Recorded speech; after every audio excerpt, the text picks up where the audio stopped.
লোকসভা নির্বাচনের ভোট গ্রহণ পর্ব যত এগিয়ে আসছে ততই তীব্র হচ্ছে রাজনৈতিক আক্রমণ। শাসক দলকে নিশানা করে সুর চড়াচ্ছেন রাজ্যের বিরোধী দলনেতা শুভেন্দু অধিকারী। হাওড়ার বিজেপি প্রার্থী রথীন চক্রবর্তীর সমর্থনে শনিবার আন্দোলনে একটি সভা করেন একটি পদযাত্রা। সেখানে বক্তব্য রাখতে গিয়ে বিরোধী আইএনডিআইএ জোটকে কটাক্ষ ছুড়ে দিয়েছেন রাজ্যের বিরোধী দলনেতা।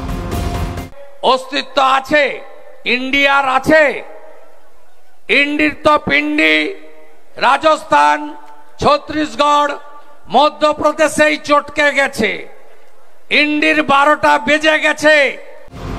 ইতিমধ্যেই গ্রেপ্তার শেখ শাহজাহান। আদালতের অনুমতি নিয়ে জেলে গিয়ে জেরার পর শেখ শাহজাহান এবার ইডির হাতে গ্রেপ্তার। সেই প্রসঙ্গেও শনিবার মুখ খোলেন রাজ্যের বিরোধী দলনেতা। রেশন পাচার নিয়ে আক্রমণ শানান।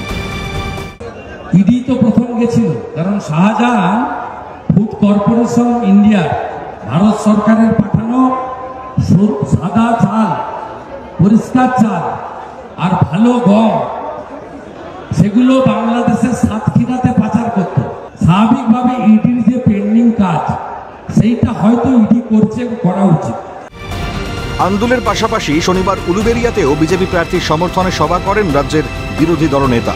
প্রশ্ন তোলেন তৃণমূলের তারকা প্রার্থীদের সংসদে পাঠানো নিয়ে। গোটা 10 বছরে মনে হয় পার্লামেন্টে উপস্থিতি 1%-এর নিচে। এইসব লোককে কেন দিল্লি পাঠাবেন? প্রসূন ব্যানার্জি পার্লামেন্টে কথা বলে না।